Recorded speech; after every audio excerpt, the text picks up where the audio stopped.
triplex villas at Kollur, APR Projects. Hi, welcome to our channel. So ఇప్పుడు నేను పరిచయం చేయబోతున్న వ్యక్తి గురించి చెప్పాలి అంటే తెలుగులో చాలా తక్కువ సినిమాలు తీసినప్పుడు కూడా ప్రతి క్యారెక్టర్లో కూడా అవలీలగా ఇన్వాల్వ్ అయిపోయి చేసే ఒక నటీమని అని చెప్పుకోవచ్చు. ఎందుకంటే తెలుగులో చాలా తక్కువ మందే ఉన్నారు. అరుదుగా చెప్పుకోవాలంటే గత 50 years బ్యాక్ మనకు తెలుగులో వచ్చిన ఆర్టిస్టులు కూడా ఎవర్ గ్రీన్ ఆర్టిస్టులు.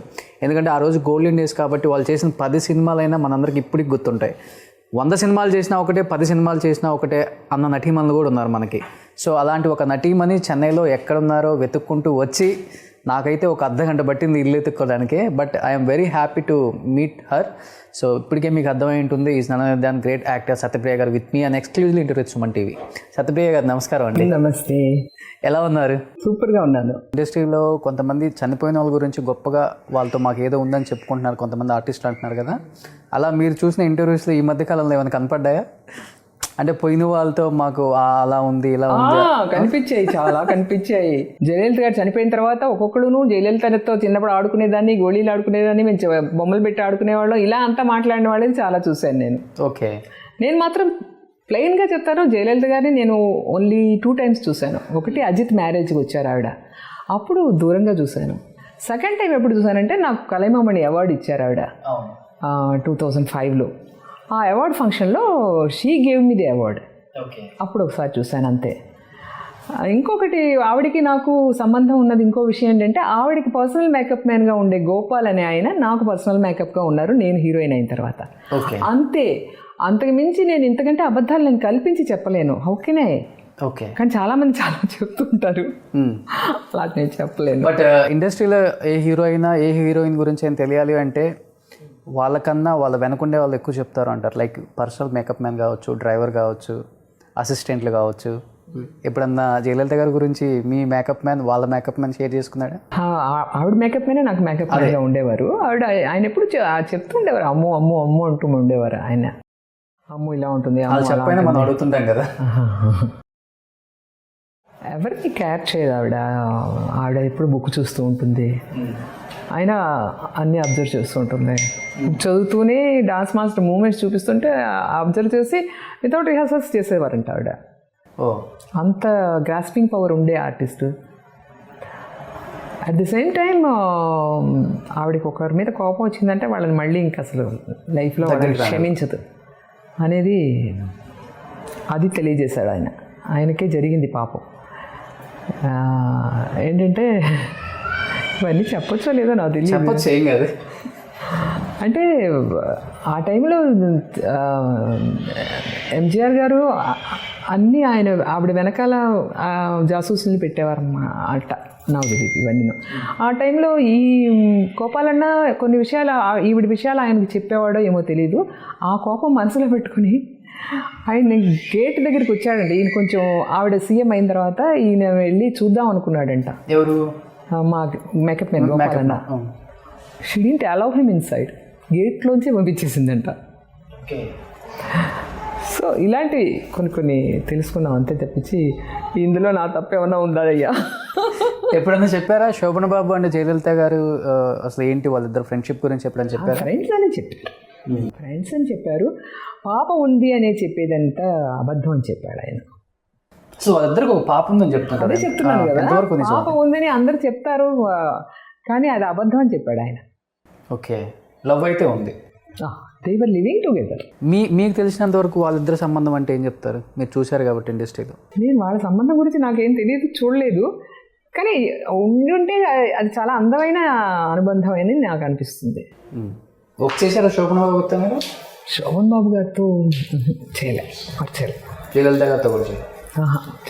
వాళ్ళందరూ తెలుగులో నాకు పెద్దగా ఛాన్సులు లేవు కదా, అందువల్ల కృష్ణ గారితోనే ఒక 2 pictures చేసినట్టున్నాను. ఓకే. శోభన్ బాబు గారితో అసలు ఏం చేయలేదు. కంప్లీట్ సెట్లో సుమన్ గారు కానీ, వినీత్ కానీ, సంఘవి గారు కానీ, రమాప్రభ గారు కానీ, అంకిత అప్పుడే ఇంట్రడ్యూస్ అయింది కూడా కొత్తమని. మీ అందరికి బాగా గుర్తుండిపోయే ఒక మూమెంట్ ఏదన్నా? అలా ఏం లేదు బాబు, అలా ఏం లేదు. బట్ అందరూ నాకు అలవాటైన ఆర్టిస్టులు. వినీత్తో నేను చాలా పిక్చర్స్ చేశాను. సంఘవి నాకు రిలేటివ్. భానుప్రియతో చాలా పిక్చర్స్ యాక్ట్ చేశాను. సంఘవి ఏమవుతారు మీకు? మా ఆడపడుచుకి మనవరాలు, మా పెద్ద ఆడపడుచు. ఓకే. మా హస్బెండ్కి అక్కగారు అనమాట, పెద్ద అక్కగారు. ఆవిడకి కూతురు. అంటే మీకు మేనకోడలు. మేనగోళ్ళు అంటావా, ఏమంటారు, మనవరాలనే చెప్పొచ్చు. వాళ్ళ అమ్మ నేను ఆల్మోస్ట్ ఒకే ఏజ్, కానీ మనవరాలని చెప్పొచ్చు. ఎందుకంటే మా ఆడబడుచుకి కూతురు. ఇండస్ట్రీకి ఇంట్రొడ్యూస్ చేసింది మీరు అంత అన్న కూడా? ఇంట్రొడ్యూస్ చేయలేదు, but when she came here first మాతోనే ఉండేది. ఓకే. నేను ఒక భాగ్యరాజు గారి దగ్గరికి కూడా నేను తీసుకెళ్ళినప్పుడు ఆ అమ్మాయిని హీరోయిన్గా ఇంట్రొడ్యూస్ చేద్దాం అనుకున్నారు, ఊర్లే రాజకుమారి అని చెప్పేసి. But some problem was there and అది కమిట్ అవ్వలేదు అమ్మాయి. ఆ తర్వాత తెలుగులోనే ఫస్ట్ చేసినట్టుంది కదా కొక్కరొక్కలో. బట్ తర్వాత చేసిన సినిమాలు కూడా చాలా మంచిగా చేశారు. అవునవును. కానీ she has proved herself. తమిళ్లోని తెలుగులోని కూడా చాలా పిక్చర్స్ చేసింది. సో ఏంటి ఆర్టిస్టులు మొత్తం మ్యాక్సిమం చెన్నైలోనే సెటిల్ అయిపోయారు. మీ తరం నటీమణులు అందరూ కూడా ఇక్కడే ఉన్నారు. ఎప్పుడైనా టచ్లో ఉంటారా? 1980s రీయూనియన్ ఒకటి పెట్టుకున్నారు చిరంజీవి గారు, వాళ్ళంతా కలుసుకుంటున్నారు. మీదే యూనియన్ 60s? ఏంటంటే 60s కాదు, 70s. కానీ 70s మీరు? మాది అటు ఇటు కాకుండా అయింది. 70s లో మేము ఇంట్రడ్యూస్ అయినా కూడా 80s లో కూడా మేము చేసాము. బట్ వాళ్ళు అందులో మమ్మల్ని కలుపుకోరు. నేను 70s అందరం కలిసి ఒక వాట్సాప్ గ్రూప్ ఉంది. 70s గ్రూప్ కాదు, వాట్సాప్ గ్రూప్ ఉంది, గోల్డెన్ గర్ల్స్ అని పెట్టుకున్నాం అనమాట. ఎవరెవరు దాంట్లో? చాలా మంది ఉన్నారు. మన రాజశ్రీ గారు, భారతీ విష్ణువర్ధన్, జయమాలిని, హేమ చౌదరి, ఆ జనరేషన్లో ఉండే ఆర్టిస్టులు, నాకంటే సీనియర్స్, నా జనరేషన్లో ఉన్నవాళ్ళు అందరూ అందులో మెంబర్స్ అనమాట. 70s వాట్సాప్ గ్రూప్లో ఇప్పుడున్న ప్రజెంట్ సిచ్యువేషన్ గురించి, ఇండస్ట్రీ గురించి ఫన్నీగా వచ్చిన మెసేజ్లు ఏమైనా గుర్తున్నాయా మీకు? చాలా వస్తూ ఉంటాయి రోజును, బట్ ఫన్నీగా ఉండదు. మేము మా పాత విషయాల్ని గుర్తు చేసుకోవడం, వాళ్ళు పాడిన పాటలు, వీళ్ళు పాడిన పాటలు, ఇవి అలాంటివన్నీ వేస్తూ ఉంటారు సాధారణంగా. అన్నీ కూడా అంత పెద్దగా ఉండదు. మేము కలుసుకుంటూ ఉంటాం. కోవిడ్ వల్ల కలుసుకోలేకపోయాం. ఆల్మోస్ట్ మార్చి ముందు నుంచే కలవలేదు మేము. యాక్చువల్గా మేము we went to Courtallam falls ఒక 10 మంది వెళ్ళాం. సో ఈ పాటికి అంటే ఈ కోవిడ్ రాకుండా ఉండుంటే ఇంకా 2-3 మీటింగ్స్, 2-3 టూర్స్ అయ్యేవి. వెళ్దాం అనుకున్నాం మేము, మలేషియా వెళ్దాం అని కూడా అనుకున్నాం, జరగలేదు. బట్ ఇండస్ట్రీకి వచ్చాక ఎప్పుడన్నా చేదు అనుభవాలు కూడా ఉన్నాయా సత్యప్రియ గారు మీకు? అంటే ఇండస్ట్రీకి ఒక అమ్మాయి వచ్చింది అంటే ఆబ్వియస్లీ ఒకటి ఉంటాయి. అట్లా ఎప్పుడు జరగలేదు. అంటే ఇలా ఇవి జరగబట్టే తెలుగులో చాలా తక్కువ సినిమాలు చేశారు, ఇవి కొన్ని జరగబట్టే అని ఒక టాక్ అయితే ఉంది.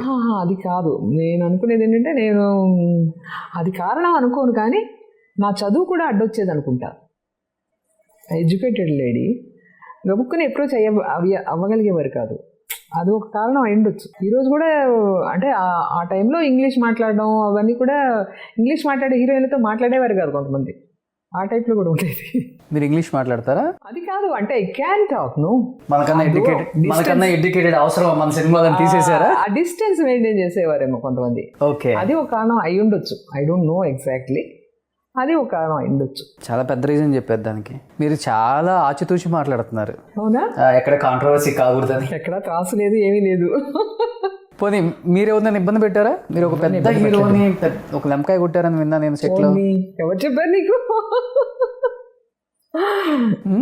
నేను I'm the most pleasant artist, అప్పుడు ఇప్పుడు కూడా. అందువల్ల ఇన్ని సంవత్సరాలు అయినా కూడా నేను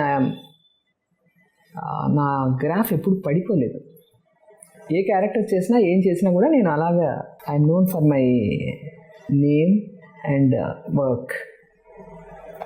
నా పేరు, నా వర్క్ గురించి ఈ రోజు వరకు రికగ్నైజ్ చేస్తున్నారు. And I have that respect ఉంది నాకు ఇండస్ట్రీలో.